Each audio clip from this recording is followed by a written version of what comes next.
Olá a todos, sejam bem-vindos a esta apresentação de tese de doutorado. Meu nome é Eduardo Rodrigues Alves Júnior e eu sou aluno da pós-graduação em Ciências da Saúde da UFMT, na área de concentração Doenças Infecciosas e Parasitárias. Tenho como orientador o professor Fabrício Rios Santos e como co-orientador o professor Cor Jesus Fernandes Fontes. O tema do meu trabalho é a abordagem clínico-laboratorial e dos polimorfismos nos genes PVMDR1 e PVCRDO como indicadores do prognóstico de pacientes com malária vivax. Sejam bem-vindos, vamos começar?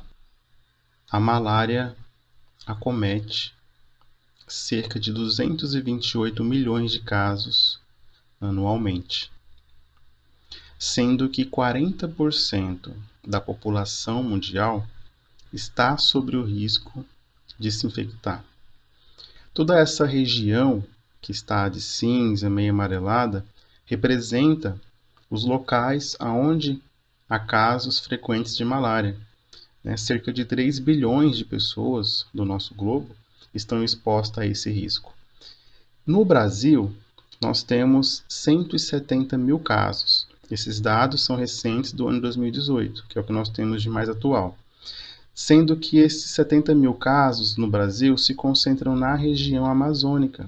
99,9% estão lá, na região amazônica, que é essa região que nós podemos ver de tons amarelados e vermelhos. Fazendo um comparativo, enquanto na África o Plasmodium vivax é responsável por 0,3% da malária total, aqui no Brasil o Plasmodium vivax é responsável por 90% dos casos de malária.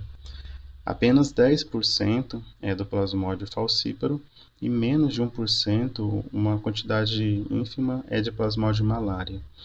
Então, nos coloca em uma posição de destaque em relação aos estudos com Plasmodium vivax.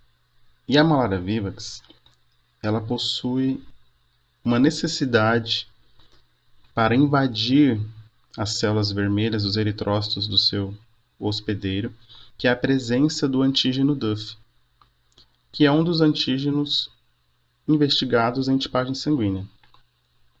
Na África, esse antígeno ele é pouco frequente.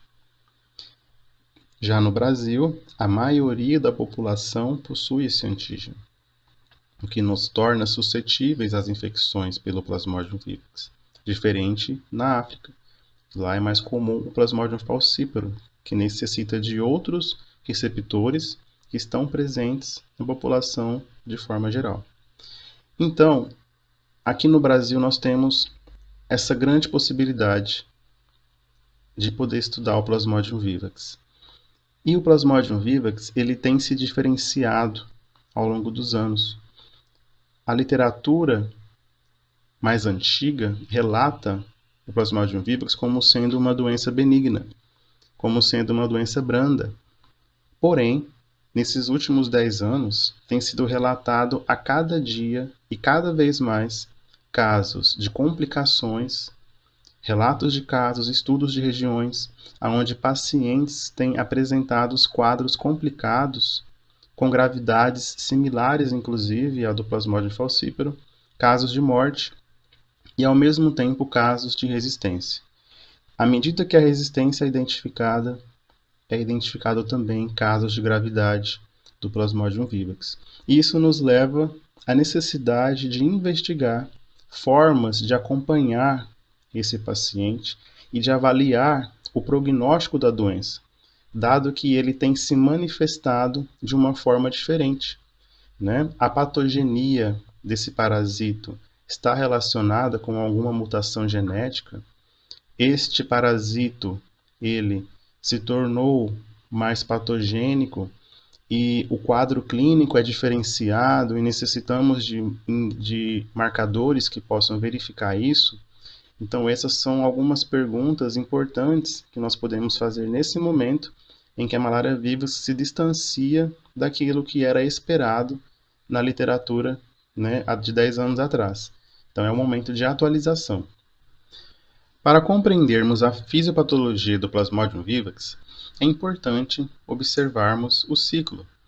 A fêmea do mosquito Anopheles, em seu repasto sanguíneo, quando ela está infectada, é capaz de inocular esporozoítos que alcançam a corrente sanguínea do hospedeiro humano.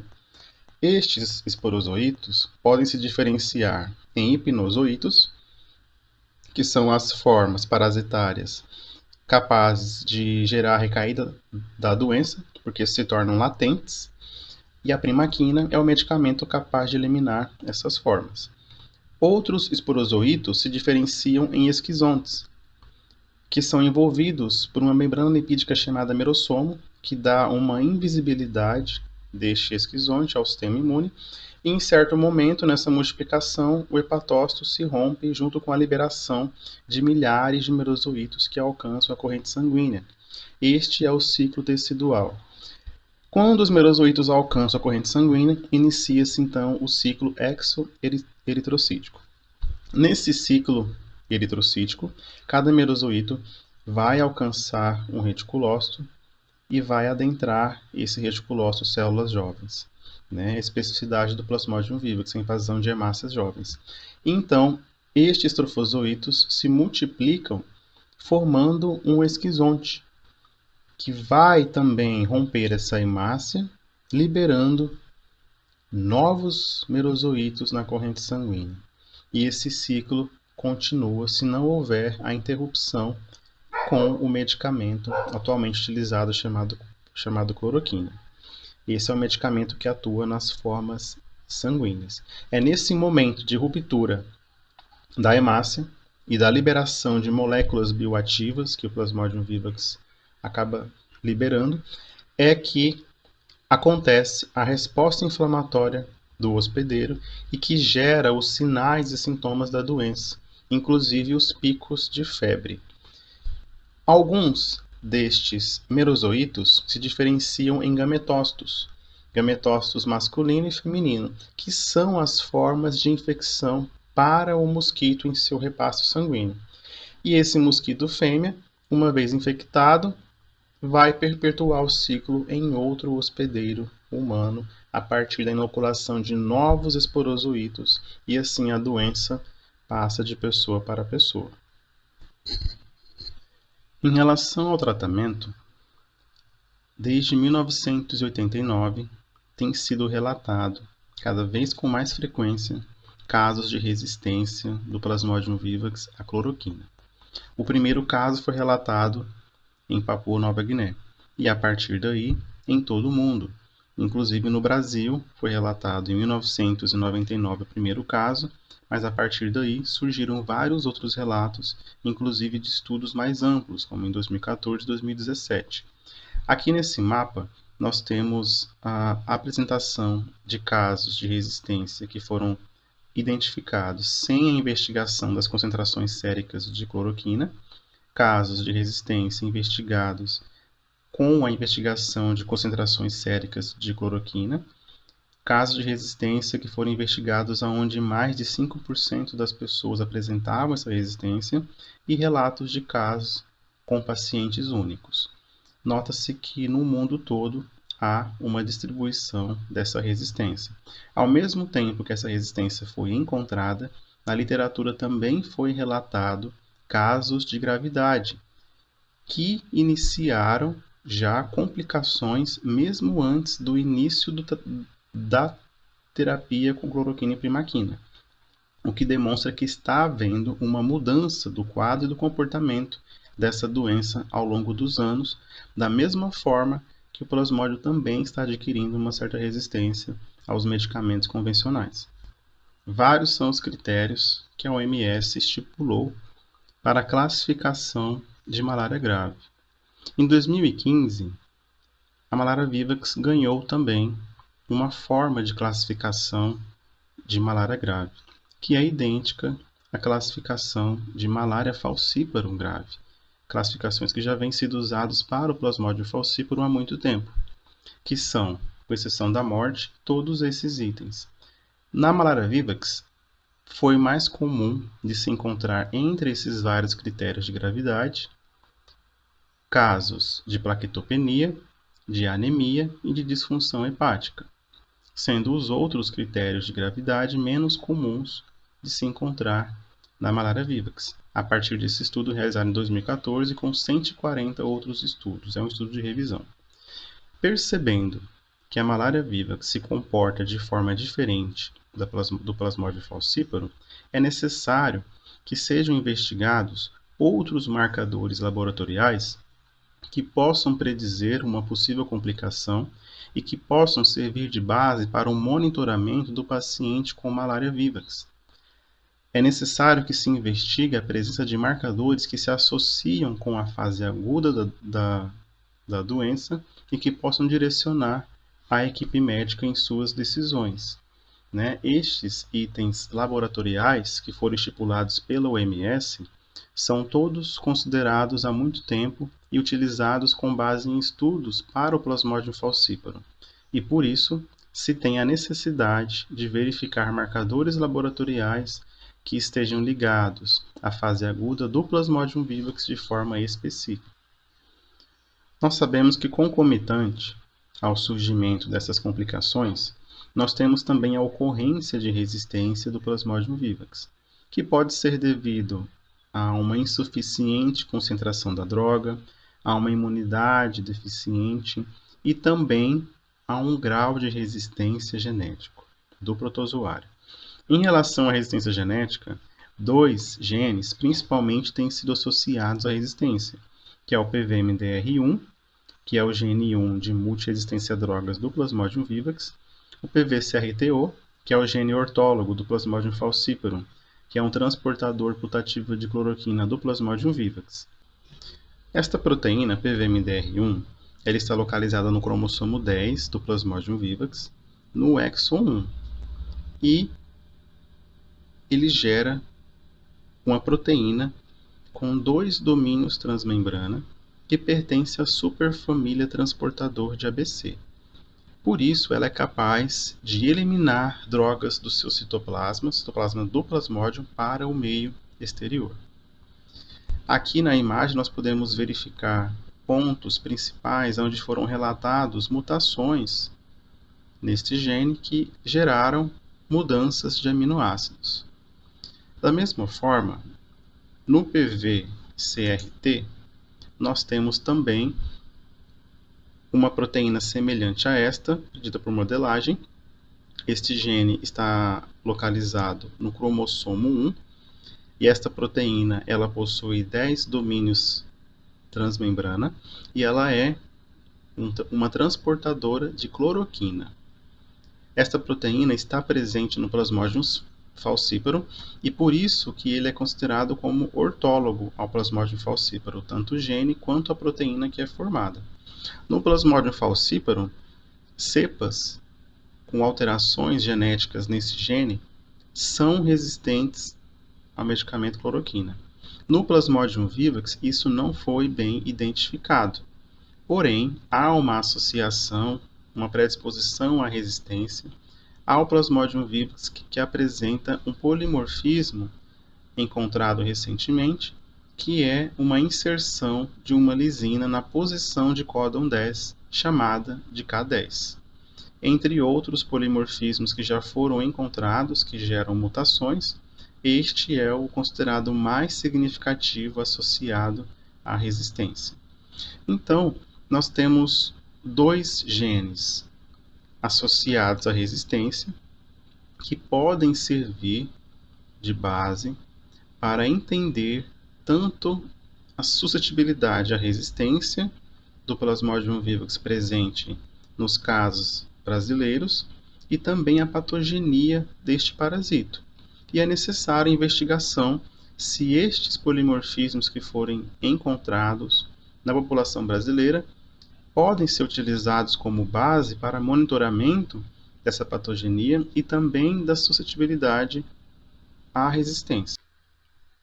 Com base nisso, nós temos então, em resumo, uma notificação cada vez mais crescente de casos de resistência de gravidade do Plasmodium vivax, e com isso a necessidade de investigar marcadores laboratoriais e genéticos que se associam a um pior prognóstico que possam ser utilizados para avaliação clínica desses pacientes e que indicam o estado de patogenia destes parasitos.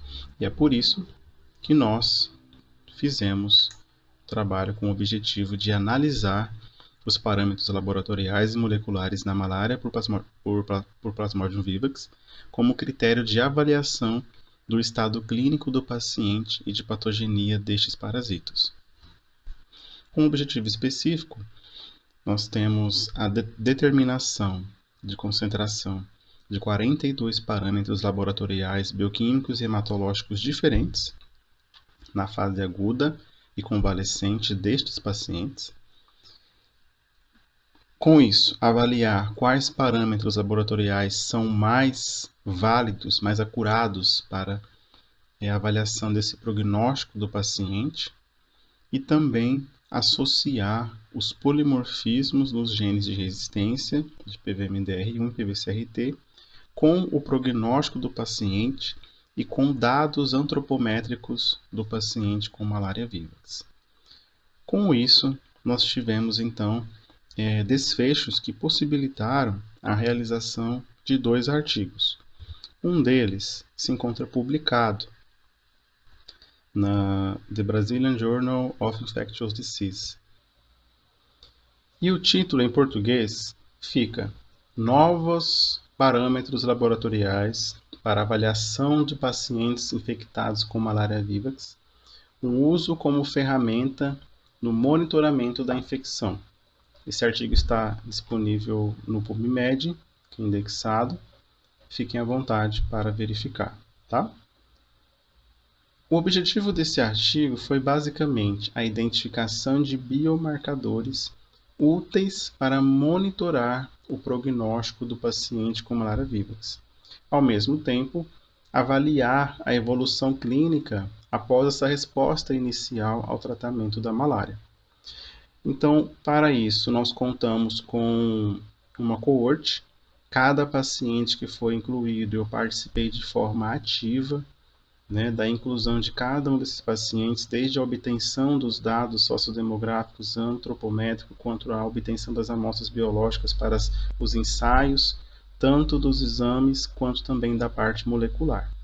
Tá? Então, de cada um desses pacientes foi realizado um diagnóstico, como vocês podem ver, a partir do método tradicional, considerado o nosso padrão ouro, que é a gota espessa por ser rápido e barato, mas também por um teste específico, que é o exame molecular com base no descrito por SNOW-No. Tá?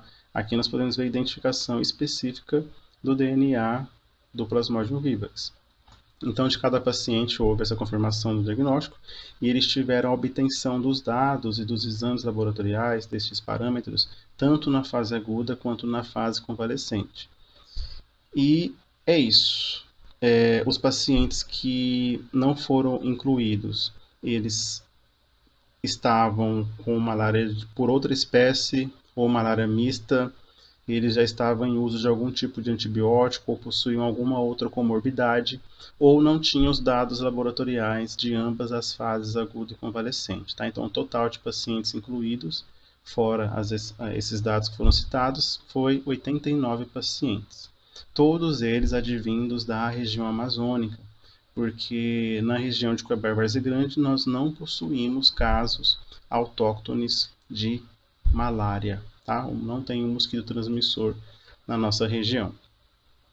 Então, os exames realizados são 42 parâmetros, que compreendem o perfil lipídico, função hepática, função renal, inclusive aqui na função hepática tem dados de coagulação, outros parâmetros como ácido úrico, amilase, glicose, parâmetros relacionados a hemácias, parâmetros plaquetários, leucócitos totais e frações e marcadores inflamatórios, tá? Todos eles listados aqui e os dados detalhados também estão no artigo e serão apresentados agora. Os resultados desses parâmetros, em sua maioria, não correspondem a uma curva normal, ou seja, eles não são paramétricos e foram obviamente analisados pela estatística não paramétrica.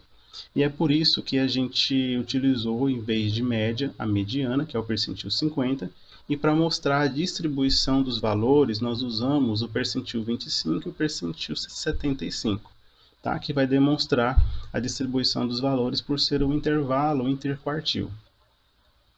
Para avaliar a comparação entre as concentrações dos parâmetros na fase aguda em relação à fase convalescente, nós utilizamos o teste o Mann-Whitney, e para avaliar a proporção de resultados alterados na fase aguda e resultados alterados na fase convalescente, nós utilizamos o Odds Ratio com o Q quadrado, que nos dá também uma significância estatística, assim como o Mann-Whitney. Tá certo? E aqui já foi a base que foi rezada também para o segundo artigo, que nós vamos falar um pouco mais à frente.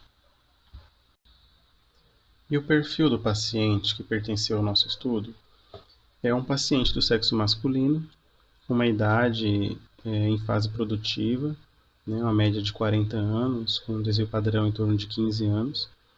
Eles são advindos principalmente do Pará, Rondônia, Mato Grosso também, né, nosso norte também tem malária, e do Amazonas. As profissões principais: minerador, no caso a gente chama, mais comumente chamado de garimpeiro, e motorista de caminhão. Né? A maioria já teve outras infecções de malária, sendo que apenas 23% estavam com o primeiro caso de malária. A parasitemia média seguiu em torno de 4.000, e aqui está a distribuição dos valores. Nosso paciente, ele possui os sintomas clássicos de malária, que é febre, vômito, dor no corpo, né, vontade de vomitar, náusea, vômitos, né? E nós não tivemos nenhum caso que se encaixou nos critérios de gravidade pela OMS. Então aqui nós podemos perceber a distribuição de valores a partir do box plot de cada parâmetro em relação à fase aguda e convalescente. Tá? Aqui estão os parâmetros PCR, o plaquetómetro, o linfócito. Olha que interessante, o ponto de corte, que é o valor de referência de PCR, é 8.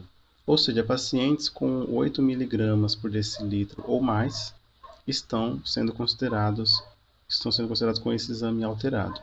E podemos perceber que se concentra a maioria dos resultados dos pacientes da fase aguda acima do ponto de corte, enquanto que na fase convalescente nós temos a maioria dos resultados se concentrando abaixo do ponto de corte.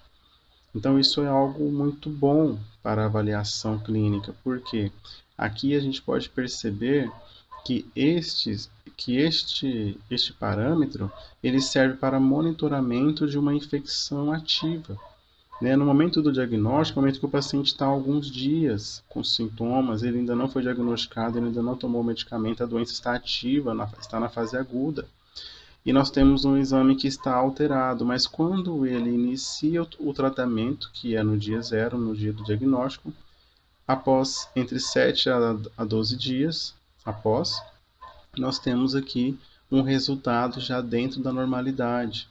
Então, este parâmetro ele é muito útil para a avaliação do prognóstico do paciente e para a verificação da cura a partir do uso dos medicamentos, da terapia convencional ou outra terapia que seja sendo adotada. Né? Fica muito evidente da importância de se utilizar estes parâmetros para a avaliação do paciente com malária vivax. Da mesma forma, nós temos aqui a avaliação por meio do plaquetómetro, que se comportou da mesma forma. Né? No caso, o plaquetómetro, por ser a quantidade de plaquetas presente no sangue, ele, quanto menor, maior é a sua alteração. Tem com ponto de corte 0,14, que a gente pode ver a maioria dos pacientes abaixo do ponto de corte na fase aguda e na fase convalescente estão acima do ponto de corte. Né? E assim se segue para todos os outros parâmetros. Foram um total de 20 parâmetros com alterações significativas, né, essa diferença entre a fase aguda e a fase convalescente de forma significativa, porém, nós consideramos 10 parâmetros como sendo os principais, porque tem uma significância maior a partir do odds ratio. Veja bem, aqui nós separamos, para ser didático nesta apresentação, estes 10 parâmetros reunidos. Tá? No artigo, eles estão separados por classe, por exemplo, o PCR, que aqui está como CRP que vem do inglês, né?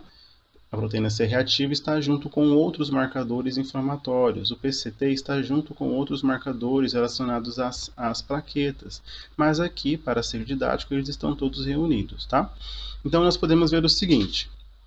Em relação ao PCR, quando a gente observa o valor de referência, que é acima de 8, está alterado, nós temos uma chance de 50 vezes mais, 50 vezes mais maior a chance de se encontrar um resultado alterado na fase aguda do que em relação à fase convalescente. E foi significativo esse odds ratio a partir do teste do Q². Quando eu comparo a distribuição de valores dos resultados na fase aguda de PCR, comparados com os valores dos resultados na fase convalescente de PCR, eu percebo aqui que a mediana de PCR na fase aguda ela é bem superior à mediana de PCR na fase convalescente. Eu tenho 91 mg por decilitro em mediana na fase aguda contra 6,6 apenas na fase convalescente. Há uma mudança radical a depender da eliminação dos parasitas sanguíneos com o início do tratamento, né? E o P é significativo, como vocês podem verificar, tá certo? Tanto para esse teste quanto para o outro teste. E aí nós temos, seguindo essa mesma linha de raciocínio, né? O plaquetócrito teve 39 vezes maior a chance de se encontrar uma alteração, né, um resultado maior que 0,14 na fase aguda do que na fase convalescente. E a distribuição também segue, né, com uma significância. Então perceba que pelo odds ratio os exames foram classificados do melhor até aqueles que seriam, né, bons, mas não estariam na primeira classificação, né? Tem uma ordem com base no odds ratio, né? 50 vezes mais, 39 vezes mais, 28 vezes mais a chance de se encontrar uma alteração na fase aguda do que na fase convalescente, tá? Então tá aqui PCR, o plaquetóctero, linfócitos, as plaquetas, bilirrubina indireta, a relação neutrófilo-linfócito, que é um índice feito a partir da divisão dos dois, bilirrubina total, alfa-glicoproteína ácida, bilirrubinas diretas e eosinófilos. Tá? Desses parâmetros, nós podemos perceber aqui, basicamente, PCR e alfa-glicoproteína são marcadores utilizados como linhas de base em várias doenças para acompanhar a evolução clínica dos pacientes, e na malária se confirma ele como um ótimo marcador. O plaquetócrito é um exame pouco realizado, inclusive as plaquetas é mais comum de ser realizado. Tá? Os equipamentos hematológicos geralmente liberam esse exame e nem sempre ele nem sai no laudo, porque é muito desconhecido. É importante verificar ele aqui, né? Porque as plaquetas, de forma geral, elas diminuem a partir de um efeito colateral do próprio sistema imune do paciente com malária, assim como acontece com a dengue e outras doenças também. Tá? E também a partir de um sequestro no baço dessas plaquetas. Então, o plaquetócrito reflete de forma mais sensível este sequestro e esse efeito colateral do próprio sistema imune do que as próprias plaquetas. Tá? Aqui nós temos em terceiro lugar o linfócito, que ele tem uma diminuição na fase aguda de malária, porque há um recrutamento, né, de linfócitos para a apresentação de antígenos, eles vão para os linfonodos e é uma diminuição transitória. Ao mesmo tempo, de células, também nós temos aqui os eosinófilos diminuindo, né? Temos também aqui esse índice que é baseado numa divisão dos valores de neutrófilos divididos por linfócitos, tá? E aqui se torna um índice porque na malária tem uma tendência a aumentar o número de neutrófilos e diminuir o número de linfócitos. Então essa divisão gera um índice, quanto maior, significa que a diminuição de linfócitos foi maior e que o aumento de neutrófilos também foi maior. Então, é uma forma de juntar os dois para obter um índice melhor. Tá? No nosso caso, a razão neutrófilo-linfócito, ela não foi melhor do que a observação de linfócitos isoladamente. Tá? Então, não é aconselhado, assim, substituir o linfócito pela razão. Em outros estudos, ele foi melhor, em outras doenças, com base em doenças cardíacas, tá? Ele é muito útil, mas na malária, o uso do linfócito tem sido mais significativo do que o uso da razão neutrófilo-linfócito, tá? O que demonstra que não há uma alteração muito significativa em neutrófilos, e sim no número de linfócitos. Em relação às bilirrubinas, nós sabemos que tanto a bilirrubina indireta quanto a total, elas, obviamente, as duas compreendem em sua maioria a bilirrubina indireta, né, que está relacionado com a lise de hemácia, e o ciclo da malária, ele é um ciclo exoeritrocítico. Então, a lise de hemácia, quanto mais intensa, digamos assim, que o paciente está perdendo hemácias e sendo mais grave, né, digamos assim, nessa condição. Então, aqui percebe-se que esse índice realmente está relacionado intimamente com a fisiopatologia da doença, e eles entraram aqui, primeiramente, a bilirrubina indireta, que é específico da lise de hemácia. Quando uma hemácia é lisada, é liberada uma bilirrubina indireta a partir deste momento. Né? E também entrou a bilirrubina direta, com menos evidência de importância, porque ela é uma consequência do aumento da bilirrubina indireta. Né? Aumentou a bilirrubina indireta, o caminho que ela faz é ser enviada até o fígado a partir da albumina para ser convertida em bilirrubina direta e ser eliminada do corpo. Então, a direta é apenas uma consequência do aumento da bilirrubina indireta, e ambas formam a bilirrubina total, tá certo?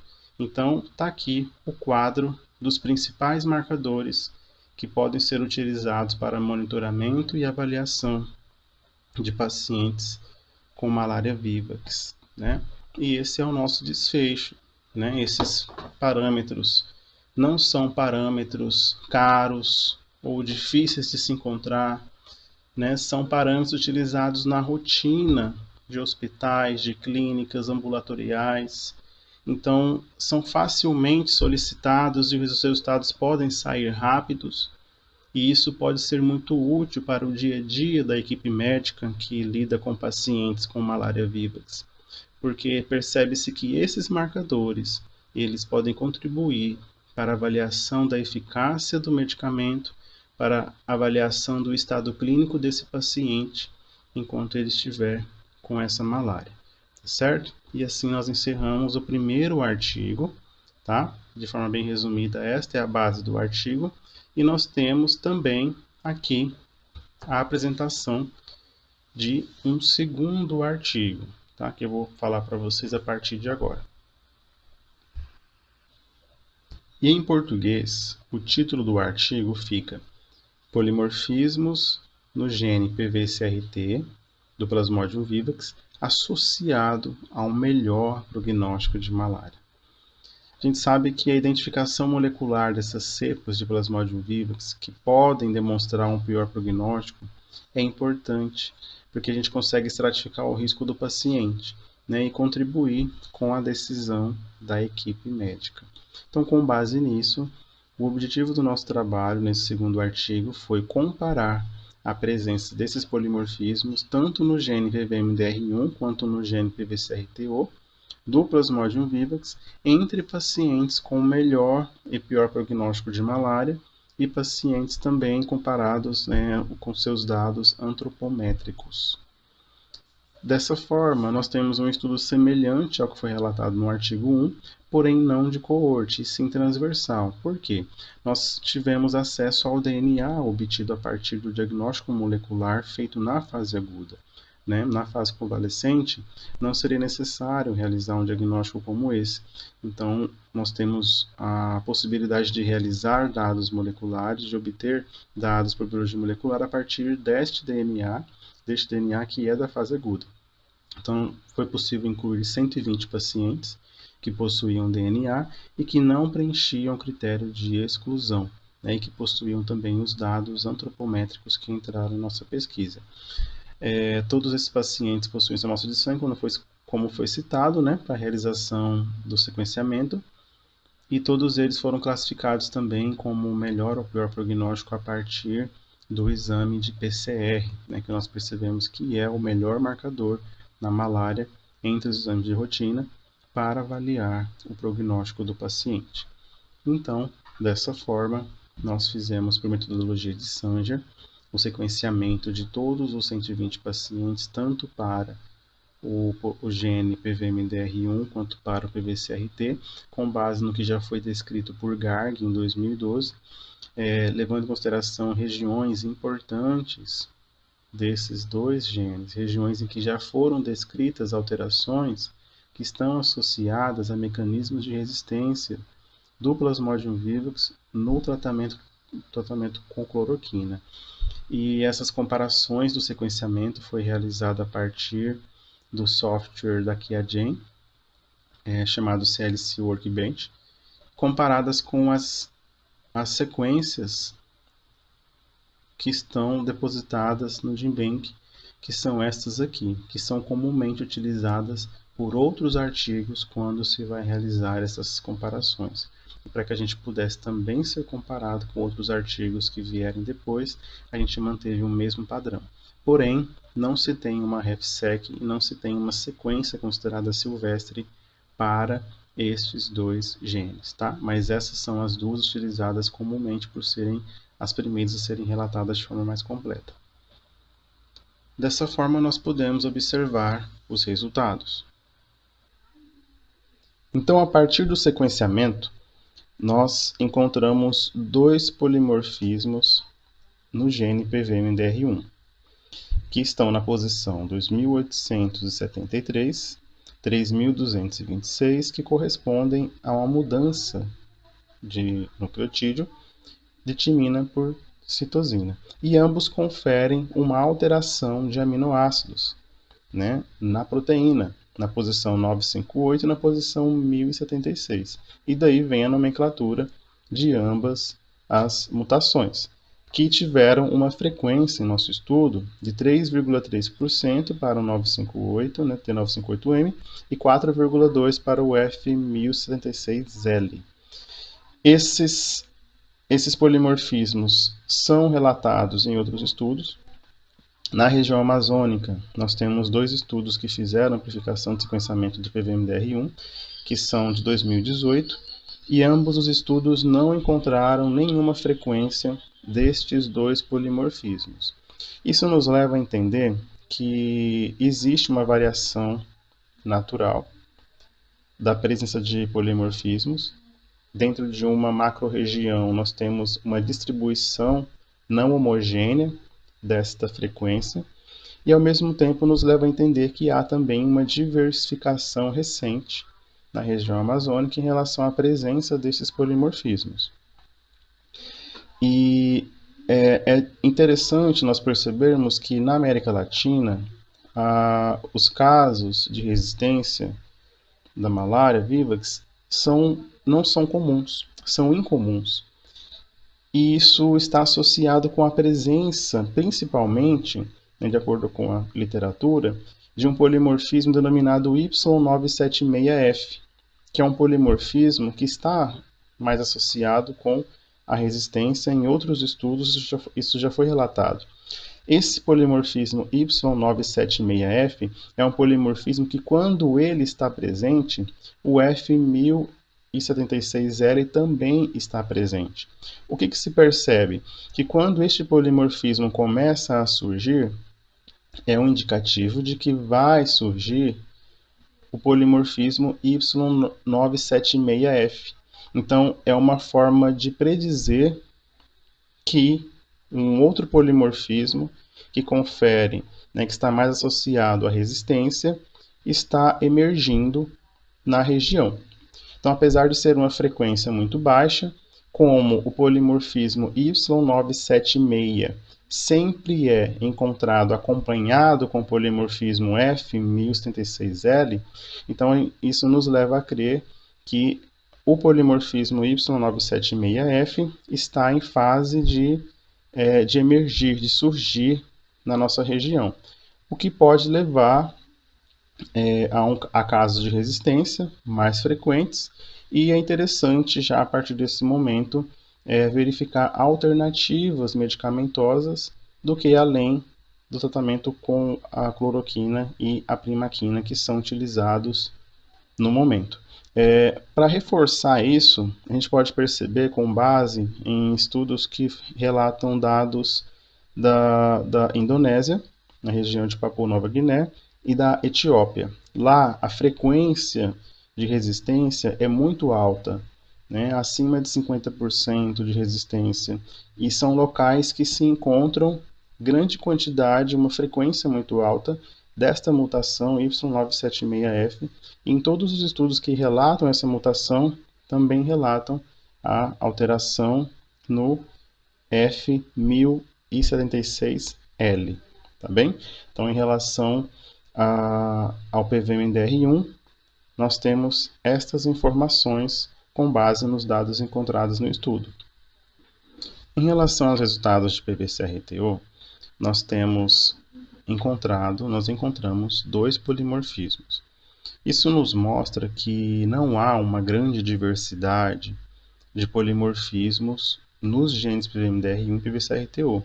São regiões conservadas do protozoário da malária, né? E nós percebemos também que essas mutações não eram simultâneas. Por exemplo, eu não tinha uma mutação desta concomitante com essa no mesmo paciente, e nem mesmo uma alteração com polimorfismo nesse gene simultânea com o do outro gene PVMDR1. Então, cada paciente que apresentou uma alteração tinha apenas uma alteração de polimorfismo em nosso estudo. Nós não tivemos pacientes com mais de uma alteração ao mesmo tempo. Essa é uma característica da nossa população estudada.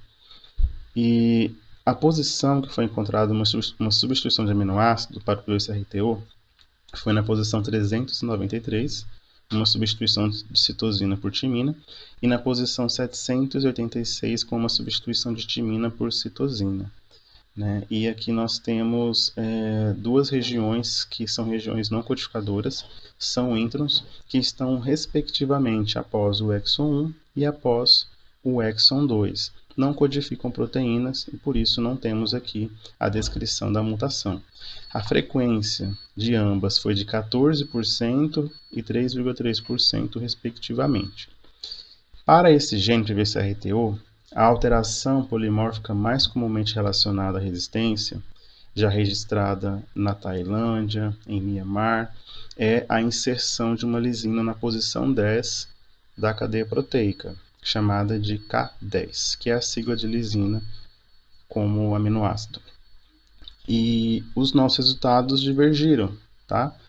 Porque em outro estudo na Amazônia brasileira, com base em pacientes que foram atendidos em Manaus, nós tivemos mais de 25% de frequência desta inserção K10 na Amazônia brasileira dos pacientes de Manaus, né? Mas nossos pacientes, que em sua maioria vieram do Pará, vieram de outros estados, não encontramos esta alteração, o que nos mostra que há sim uma diferença de frequência dentro de uma macro-região e que esses pacientes ainda não tiveram tanto contato uns com os outros para que o mosquito pudesse fazer essa transição e houvesse uma homogeneidade, né, dessas frequências. Então são regiões que ainda não tiveram uma diversificação, ainda estão com frequências diferentes, mesmo sendo pertencentes a uma macro-região que é a Amazônia brasileira. Então é uma recente diversificação, podemos dizer assim também. Nossos resultados são semelhantes ao que foi encontrado na Índia, na Tailândia, na Etiópia, em Madagascar, na China e também na Amazônia colombiana. Tá? Não foi encontrado inserção K10 nesses países também, em estudos feitos com pacientes com malária vivax, obviamente, né? E o que nós temos de interessante no nosso estudo é que nós encontramos 2 polimorfismos que nunca antes foram relatados. Até o momento da produção desse vídeo, nós não temos nenhum artigo publicado e isso foi feito uma pesquisa muito ampla em todas as bases de dados possíveis de se investigar de forma, né, as principais, não encontramos nenhum relato destas alterações polimórficas em outros estudos. Essas alterações são inéditas e sendo demonstradas agora, nesse momento, com esse estudo. Então, vamos verificar com que nós podemos associar esses polimorfismos, tanto de PVMDR1 quanto de PVCRTO, quanto aos parâmetros antropométricos, quanto também à avaliação do prognóstico do paciente. Quando nós avaliamos as características dos pacientes, demográficas e antropométricas, com a presença dos polimorfismos que foram relatados, as características avaliadas foram sexo, idade, cor, ocupação, classificação. Dentre essas, nós encontramos uma associação entre a cor, que foi autodeclarada, e a presença de uma infecção com o polimorfismo de PVCRT na posição 393, substituição de citosina por timina. Os pacientes brancos tiveram uma suscetibilidade maior à infecção por malária vivax, no qual o Plasmodium possuía este polimorfismo. Houve uma chance 3 vezes maior de se encontrar infecções onde o plasmódio tinha esta alteração nos pacientes brancos. Ou seja, os pacientes brancos apresentaram uma suscetibilidade maior à infecção que apresentava este polimorfismo, né? Em contrapartida, os pacientes pardos encontram aqui como um fator de proteção. Né? Subtraindo 0,3 de 1, nós encontramos 0,7, que corresponde a 70% menor a chance de se encontrar na infecção do paciente pardo um plasmodium possuindo este polimorfismo 393 de CRT. Então, aqui nós temos um fator de proteção relacionado à cor parda e um fator de aumento de suscetibilidade relacionado à cor branca, quando comparados um ao outro. Isso pode ser explicado devido à pressão evolutiva que é exercida no ser humano em um contato com o Plasmodium vivax ao longo de centenas de anos, que é o caso da malária, onde é mais comum casos intensos em regiões endêmicas de malária na África, em regiões onde são climas quentes e temperados e onde se encontra a maior quantidade de pessoas com a cor parda e preta. Então, essas pessoas, ao longo de centenas de anos, a partir dessa pressão evolutiva que o Plasmodium exerce, acabam tendo condições favoráveis para suportar ou resistir à infecção, enquanto pessoas brancas que não estão expostas de forma endêmica ao longo de centenas de anos, em sua maioria, analisando o globo, nós podemos perceber, né, que podem sim estar mais suscetíveis a infecções por não estarem preparados fisiologicamente e geneticamente para esse contato com o plasmódio. Então, isso é uma forma de explicar a alteração que nós encontramos. Mas, de fato, analisando a literatura, nós não encontramos nenhum estudo que associa haplótipos de Plasmodium vivax com etnias ou cores de forma a demonstrar se há uma maior ou menor poder de infectividade, né, do Plasmodium em relação a etnias ou a cor declarada ou classificada. Quando nós comparamos a classificação da malária com os polimorfismos, nós encontramos uma associação da mutação M958T de PVMDR1 com a prima infecção. O que isso significa? Que é mais a chance de se encontrar uma infecção nos primo infectados, onde o plasmódium apresenta esta mutação, é 17 vezes maior do que em relação a recaídas, a reinfecções, que são outras formas de recidiva.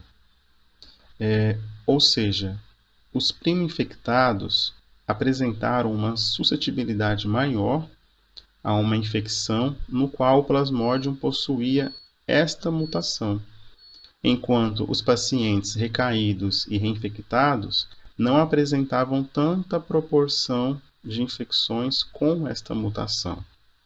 Isso nunca foi relatado na literatura, e não há nenhum artigo até o momento que demonstre também um polimorfismo ou haplótipo de Plasmodium vivax ou falciparum relacionado à classificação da malária. O que se sabe atualmente é que, na prima infecção, a doença tende a ser um pouco mais complicada, dado que o sistema imune tem o primeiro contato com o plasmódio e a resposta inflamatória ela é mais intensa. Em relação a fatores genéticos do protozoário, ainda não se tem estudos que demonstrem isso, mas o nosso estudo demonstrou que os primo-infectados possuem realmente uma chance maior, significativamente, de terem uma infecção apresentando este polimorfismo. Quando nós comparamos as concentrações de PCR entre pacientes que tinham polimorfismos e aqueles que não tinham polimorfismos, nós encontramos uma associação significativa para o polimorfismo de PVCRTO na posição 393, CT, onde a presença do polimorfismo na infecção fez com que as concentrações séricas de PCR, de proteína C reativa, fossem menores quando comparadas com as concentrações séricas de pacientes com uma infecção que não tinham polimorfismo, de forma significativa. A gente pode entender que a presença do polimorfismo na infecção, podemos dizer que conferiu ao plasmódio uma menor patogenicidade, uma melhor resposta do hospedeiro a essa infecção, não gerando um processo inflamatório tão intenso que demonstra um pior prognóstico. Da mesma forma, para confirmar esse resultado, nós fizemos uma outra análise estatística com base num ponto de corte. Então, um estado inflamatório mais intenso demonstra um pior prognóstico do paciente, onde pacientes com resultados acima de 20 mg por decilitro de PCR são considerados com pior prognóstico, e aqueles igual ou menor a 20 mg por decilitro com um bom prognóstico. E nós temos também, para este polimorfismo de PVCRTO, uma presença menor de alterações com base nesse ponto de corte quando o paciente possuía o polimorfismo. Ou seja, a presença do polimorfismo diminuiu a chance de se obter resultados de PCR acima de 20, enquanto a ausência do polimorfismo aumentou a chance de se obter resultados de PCR acima de 20. A gente pode aqui subtrair 0,3 de 1 e obter 0,7, que mostra o quê? Que é 70% menor a chance de se encontrar resultados alterados nas infecções que apresentam o Plasmodium vivax com este polimorfismo. Obviamente, nós sabemos que isso não é uma associação de causa e efeito, até porque mesmo esse polimorfismo ele não corresponde a uma proteína capaz de gerar uma alteração. Mas nós sabemos que os polimorfismos estão associados a um haplótipo genético. Então, nós podemos dizer que este polimorfismo está associado a um haplótipo de Plasmodium vivax, que é menos patogênico, ou podemos dizer também que este polimorfismo está associado a um haplótipo de Plasmodium vivax, no qual o ser humano é menos suscetível a uma infecção grave, a uma infecção mais complicada, ou seja, é mais fácil para o homem eliminar esse Plasmodium vivax através do seu sistema imunológico, inibir a doença. Então, são hipóteses que foram criadas porque até o momento nós não temos relatados artigos que demonstrem esta associação de polimorfismos com o melhor e nem com o pior prognóstico de malária. Nós sabemos que existem alterações como já citadas, que é a inserção do K10 no PVCRT, a alteração do Y976, e no PVMDR1. Então, essas alterações estão relacionadas a uma resistência do Plasmodium vivax, mas não há estudos que relatam a presença do polimorfismo com o melhor ou pior prognóstico da malária.